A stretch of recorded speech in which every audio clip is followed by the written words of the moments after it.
Good morning, student. So, welcome to my physics class. This is Ravi Kumar, your physics teacher of Colonel's Academy, Kathiar.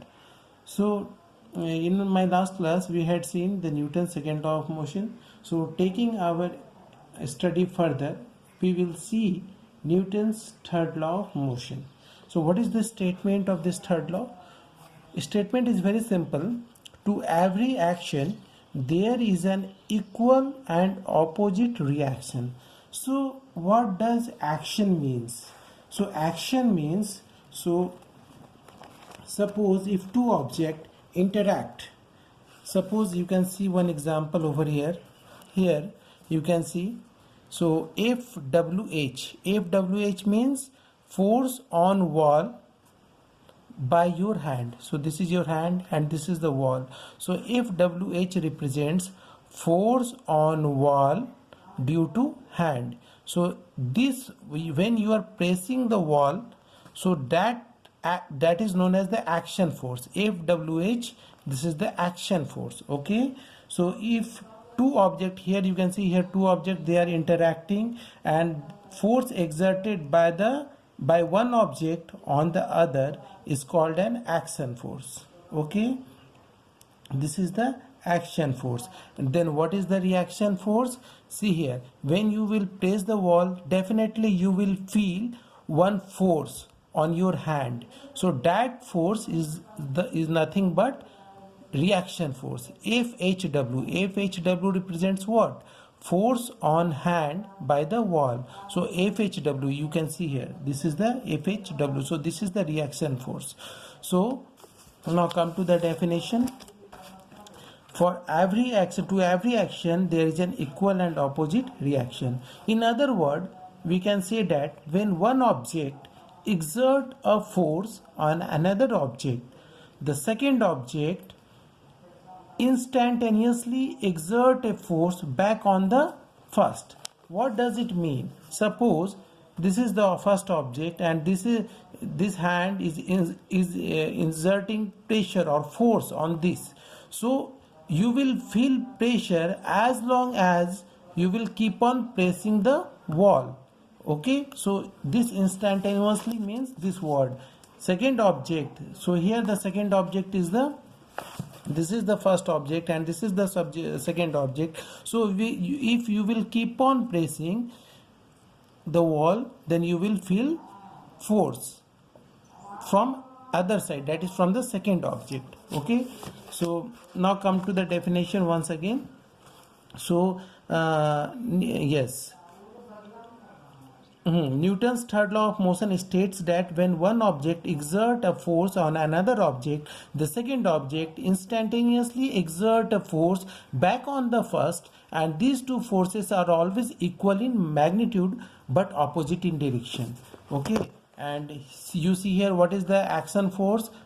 Force on the wall by our hand. So this is the action force, and if HW, force on hand due to wall, this is the reaction force. So these two forces are equal in magnitude but opposite in direction. Okay, so regarding action and reaction, I would like to mention few important points. So please keep these things in your mind. Okay, so what are those things? See here, action and reaction forces act simultaneously for exactly equal time. Okay, so these two forces, action and reaction forces, these two forces act simultaneously. Okay, moreover, it will, suppose if this force exists for 1 second, then this force will also exist for 1 second. Okay, so we can say action and reaction forces act simultaneously for exactly equal time. Okay, now what is the next thing to ponder? Magnitude of action and reaction forces. This is the action forces. Okay, action forces, this is the reaction forces.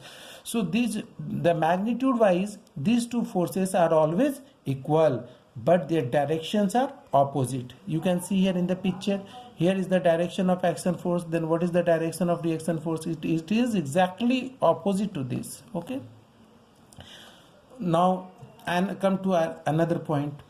Magnitude of action and reaction force are always equal, but the directions are opposite. Okay, now next thing you see here, the action and reaction forces always act on different object. So you can see here, can you tell me on which this action forces is acting? This action force is acting on the wall, and the reaction forces is acting on the hand. Okay, so this is very important point.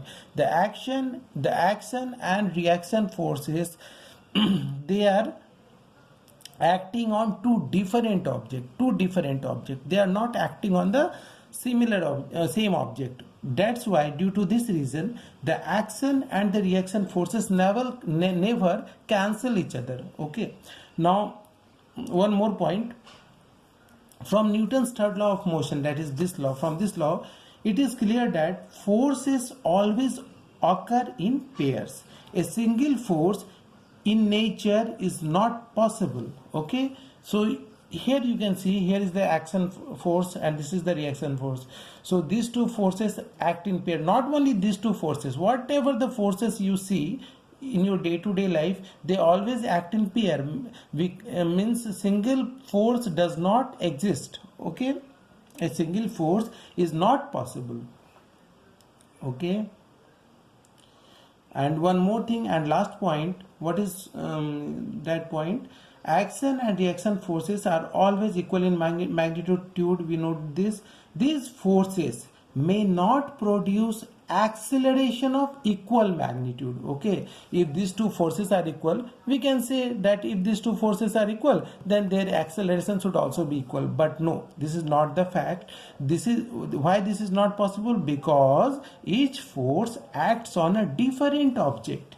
Okay, the object are different, their masses varies, their masses are also different, so the acceleration produced by these forces are not equal. Accelerations are not equal, although the magnitude of forces are equal, but their accelerations are not equal. So thank you. With this I am stopping here now. In my next class I shall illustrate the Newton's third law with few more examples. Okay, till then, goodbye.